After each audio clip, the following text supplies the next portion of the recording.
আমি তার প্রথম না, দ্বিতীয় ভালোবাসা ছিলাম। তার মুখ থেকে একদিন শুনেছিলাম যে সে তার দ্বিতীয় প্রেমিকাকে খুব ভালোবাসতো, এক প্রকারে পাগলের মতো ভালোবাসতো।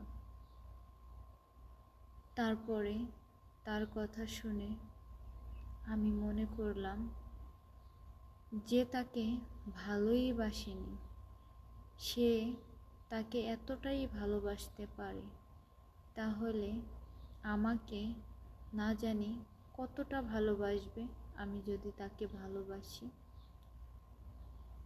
তাই ভেবে তার প্রেমে পড়ে গেলাম।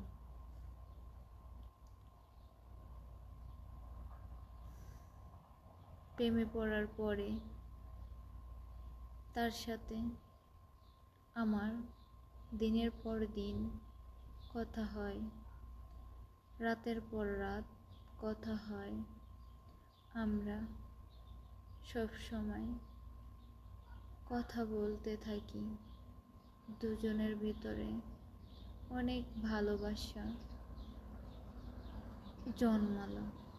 সে আমাকে ভালোবাসে, আমি তাকে ভালোবাসি। এক প্রকারের সে ওই যে প্রথম প্রেমিকাকে ভালোবাসতো পাগলের মতো করে, তার থেকে বেশি ভালোবাসে এখন আমাকে। জানি না আসলে আমার ভালোবাসাটুকু কতটুকু টিকে থাকবে। আমি ওই বিধাতার কাছে একটা কামনা সবসময় করি যে তুমি আমাদের দুজনকে অনেক সুখে রেখো, ভালো রেখো। আমরা দুজন জানি একই সাথে মৃত্যুবরণ করতে পারি, একই সাথে জানি পৃথিবীতে বেঁচে থাকি। তা আমি জানি না কতটুক আমার মনের আশা পূর্ণ হবে, একমাত্র আল্লাহই জানে। তা অবশ্যই কেউ কাউকে যদি কখনো ভালোবাসেন, এভাবেই ভালোবাসবেন।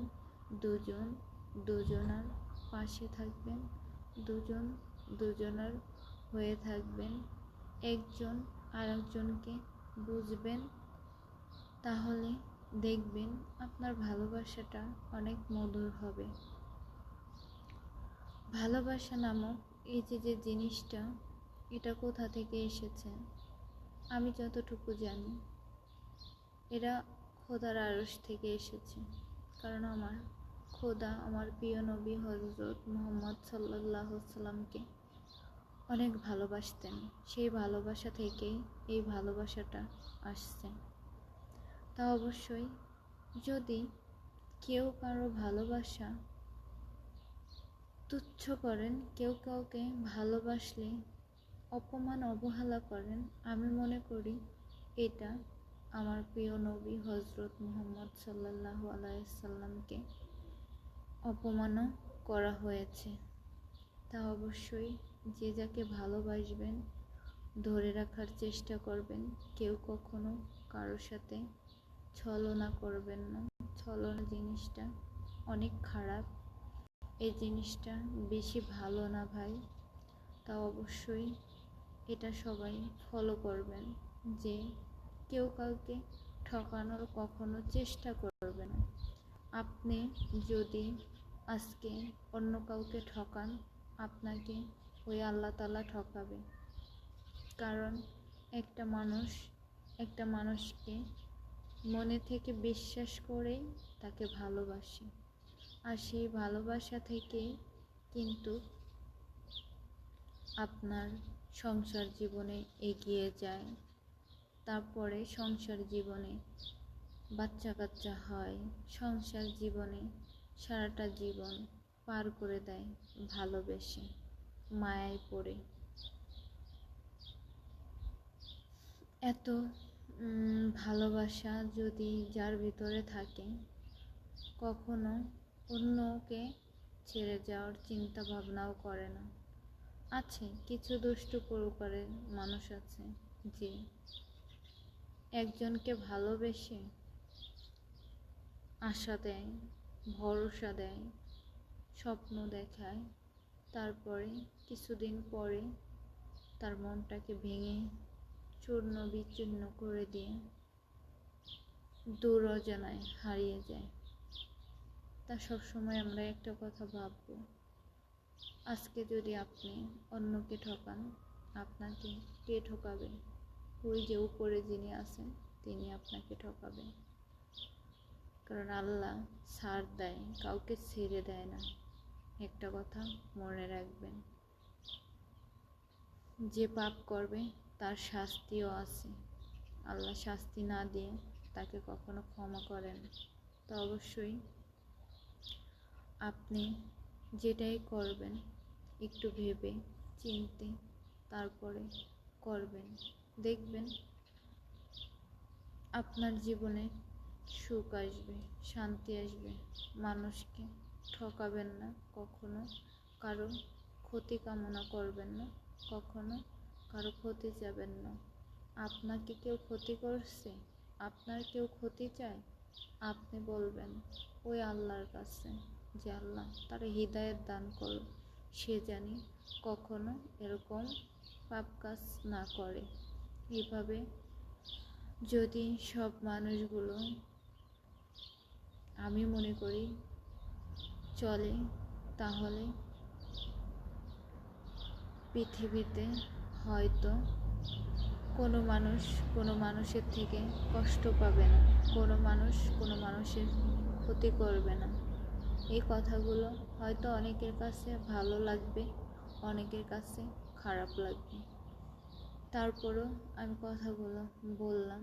যদি কারো কাছে ভালো লাগে তাহলে আপনারা ভিডিওটা শেয়ার করবেন, কমেন্ট করবেন সুন্দর করে। অবশ্যই আরও সুন্দর সুন্দর কথা নিয়ে আসবো আপনাদের মাঝে, গল্প করব আপনাদের সাথে। আমি একটা প্রবাসী, আমার যেখানে আমি আছি সেখানে একটা মানুষ নাই যে আমি তার সাথে 2-4 মিনিট গল্প করবো এক জায়গায় বসে, এরকম কেউ নাই। এই জন্য আমি ভিডিওর মাধ্যমেই গল্পটা করলাম আপনাদের সাথে। যদি আপনাদের ভালো লাগে ভিডিওটা প্রচুর পরিমাণে শেয়ার করে দেবেন। আর আমার ইউটিউব চ্যানেলটা একদম নতুনই খোলা হয়েছে, যদি ভালো লাগে তাহলে আমার ইউটিউব চ্যানেলের পাশে থাকবেন। আপনারা পাশে থাকলে, সাপোর্ট দিলে ইনশাল্লাহ একদিন না একদিন কিছু করতে পারবো আপনাদের দোয়া থাকলে। তা সবাই আমার জন্য এবং আমার হাজব্যান্ডের জন্য অনেক অনেক দোয়া করবেন, জানি আমরা একসাথে সুখে শান্তিতে দুজন মিলে থাকতে পারি, আর এবং একসাথে দুজন মিলে জানি মরতে পারি। আমার একটা ইচ্ছা যে আমার হাজব্যান্ডের সাথে আমি জানি মৃত্যুবরণ করতে পারি।